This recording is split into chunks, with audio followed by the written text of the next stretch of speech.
लेकिन ये साला कर क्या रहा है यहाँ पे? घर पे कोई है? कोई नहीं है। तेरे पापा किधर गए? काम पे। तेरी मम्मी? नहीं है। चल अपना नाम बता, आधार कार्ड बन रहा है। क्या फायदा? अबे तेरा फायदा है। क्या फायदा? अबे नाम लिख जाएगा तो पढ़ेगा लिखेगा होगा नवाब। क्या फायदा? अबे साले वोट देगा, क्या फायदा? राशन मिलेगा, क्या फायदा? पैसे आएंगे। क्या फायदा? अबे साले तेरा ही फायदा है। क्या फायदा? अबे साला मेरा नौकरी ना तेरा मूड फोड़ देता अभी इस आधे से। क्या फायदा? अबे साले नाम बता दे। क्या फायदा? अबे अलादीन की छठी हुई औलाद, नाम बता दे। क्या फायदा? इन दोनों के लफड़े पे मेरे को क्यों फंसा के रखा है? उठा ले रे बाबा, उठा ले।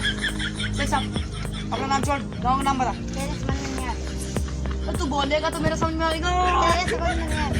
बोल दे भाई ये मार उसका खोपड़ी तोड़ साले का, मार दे हाथ। मेरे समझ में किसके समझ में आएगा? तेरे समझ में नहीं आ रहा। पहले तू बोल तो नाम तो बोल। तेरे समझ में नहीं आ रहा। साले मेरी नौकरी ना हो तो तेरे को मार के फेंक दे साले।